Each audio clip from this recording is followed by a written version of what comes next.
Justin Hawkins writes again.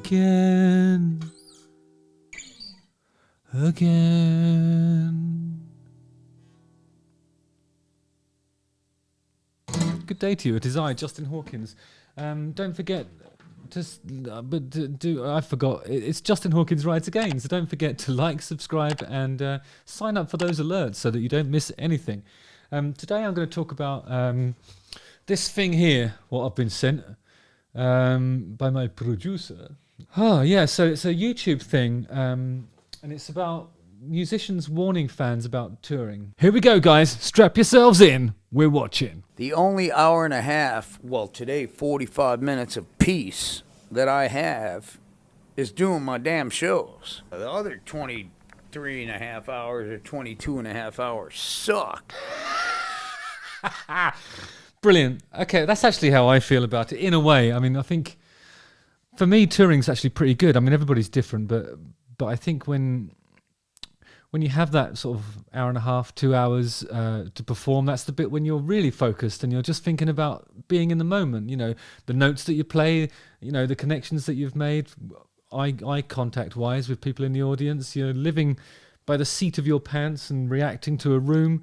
And you can't. It's a bit like playing sports, you know. It's a bit like chasing a ball in soccer or trying to catch the ball in American football. It's the same thing. You just have to be in the moment. You can't be thinking about the bills that you got to pay, stuff that's bothering you, something your girlfriend said to you or whatever. You just, you know, you really have to be in the moment. And I think people who are sort of a spiritual persuasion are always saying, be present, be in the moment, be mindful. Music is a musical show is the time to do that if you're a performer, and there's no other time in the day that matters as much or as little in the same sense. You know, you're just throwing everything away and just going for it. Seat of your pants living, baby. There's a lot to be said for that. Don't ever be a lead singer or grow up wanting to be one, because you're in for a life of misery. Okay.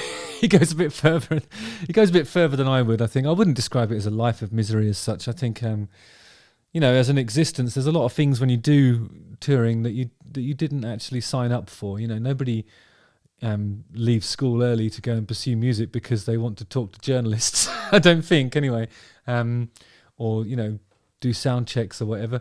It's all about the rough with the smooth, and I think it's a bit like parenting, really. So no matter how hard it gets, like the other parts of the existence that are extraneous to the real experience itself, the thing that you actually want to do, it's all made worthwhile by how glorious it is to be a singer in a band, for me.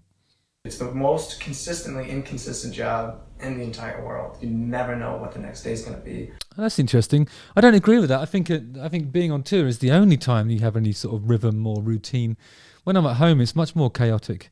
Is it going to be a YouTube video? Will I do something for my Patreon? By the way, the links to these are in the description. For example, tonight we're going to leave at 10 p.m. and we're going to go from here in Toronto to New York City. We're going to do the same thing. We're going to do about 6 hours of press. Whoa, 6 hours of press. I remember those days.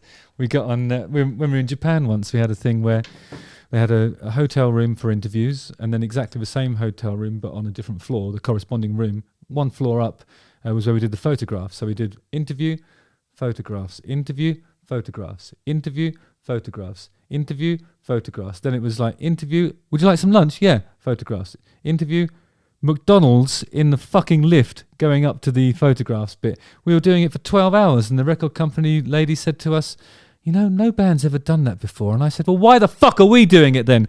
It makes you bitter, honestly, the way they work you at these things. Those poor Greta Van Fleet guys, I sympathise. Nobody should have to do that. Just do a YouTube channel. Say what you got to say on that. Hey, that's not a bad idea. No, the worst thing about tour, not having a lot of alone time, being always in the presence of someone else at all times. Yeah, that's a good observation. I think you just go to your bunk if you don't like talking to other people. I always do that. I just go back to my bunk, have a little lay down. It's nice. When we started off, everything was great because you're young and invincible. Mm-hmm. And then, you know, then it came a time where I became a family man. Yes. And I had a tough time flying back and forth. And now at this at this stage, or at the level we're at now, I can do that. I can fly home when I want to, and on days off, and spend some time with my family. Yeah, I think that is the difficult part of it, really. It's just saying goodbye to your loved ones, and especially if you have kids, actually, it is a bit heartbreaking, especially when you get home and you realise how much they've changed. I think I probably completely agree with that point. We used to put a limit on the amount of time that we were allowed to be away for. It was like 4 or 5 weeks because there were children. So that was the most we would allow ourselves to do without a break. We're not in a position that the musician that was speaking there is in. Like we wouldn't be able to do that. We have to just ride it out till the end, because you can't get a plane back from America when you have 1 day off in every one out of. We do 3 days on and 1 day off, so 1 out of every 7 days is a day off, and you can't do a transatlantic flight in that time, really. So we try and limit the tours to something that's manageable and allows us to have lives outside of it that don't fall apart on account of absence. And it is difficult. That's probably the hardest part of it for me. Like Gary's got lower back issues and hip issues. All guitar players, that's the price you Yeah. pay. Yeah, I've heard a lot of people complaining about back stuff. If they play Les Pauls, especially the older ones, like the one I play, is not chambered. And when I say chambered, I mean they sort of route out a little bit of the wood from inside the guitar body itself, so that it's actually a little bit lighter and more manageable. But I don't like that. I like to be reassured and hold something that's really heavy and has been made by a carpenter out of a dense wood. I think it sounds better, and it feels. I don't know. It's just more me. Sooner or later, it's all going to go wrong, and I won't be able to do that. But I'm lucky that I can still wield the axe with impunity. But I have heard this thing about back trouble in guitarists often. We each had like $20 a week, so we learned to love dollar sandwiches at like the 7-Eleven. We'd steal like all this shit out of the venues. Yeah, I think that's when you're coming up, isn't it? That's talking about the kind of touring experiences you have when you're in a van and it's just you against the world. It's brilliant. It's not great for morale if you end up doing that for years, but should only last a little while, really. And you should be offsetting that by having some better touring experiences, as he alluded to. Like if you go out with an artist like Ozzy, we were lucky because we went out with people like Wild Hearts, Def Leppard, Meatloaf, to name but 3. Those were the first 3 big ones that we did. And you always do get looked after by the main act, and it's always a pleasure to do those ones. But when you're on your own and you're playing some of the smaller venues, it depends what country you're in, actually. And also every venue's different as well. Up to a certain point, there's real character, just in terms of like the people that work there, the way you're treated. It varies, and no 2 days are the same experience for you. But after a while, you get used to sort of looking forward to certain venues who you know are going to treat you well.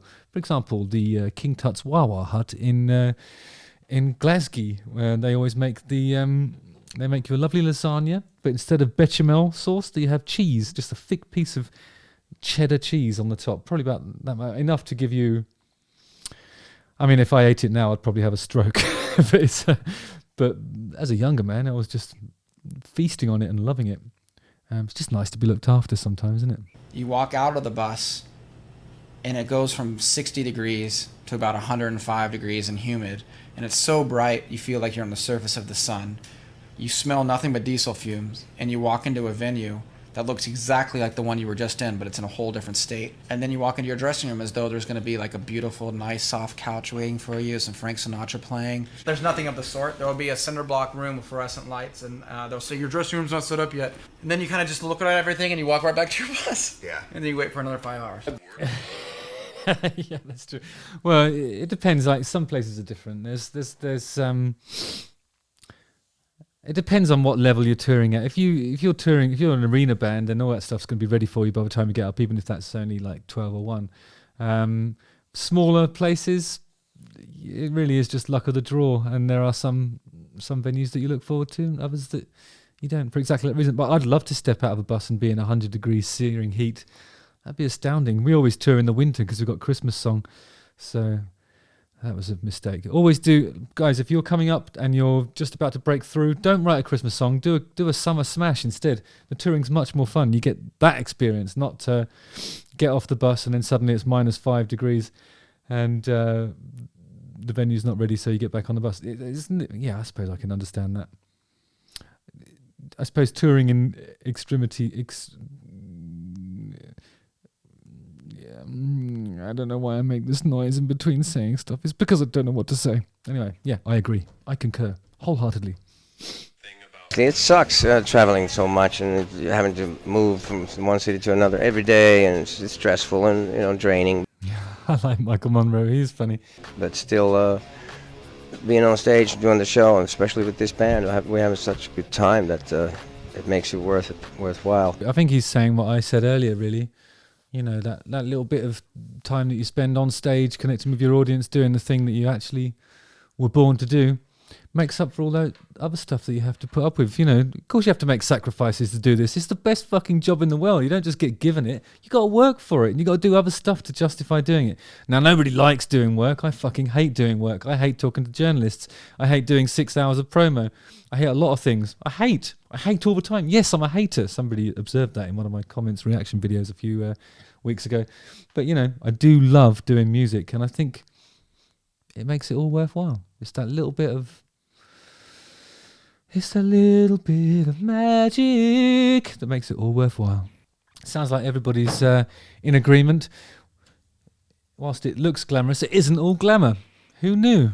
Some of the most obvious utterances ever repeated by myself.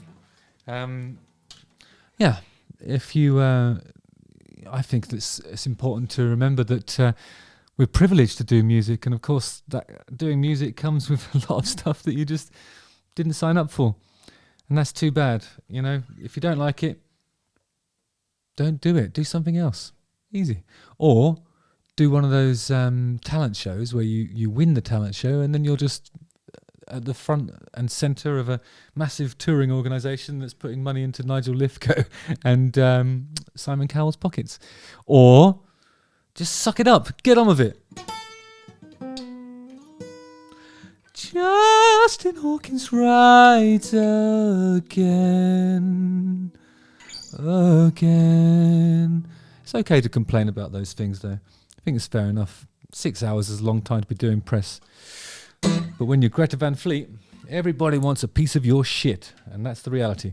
So anyway, lots of love to you. Don't forget to like, subscribe, sign up for the alerts, and watch one of these 2 videos. And I'll see you on the road. And cut.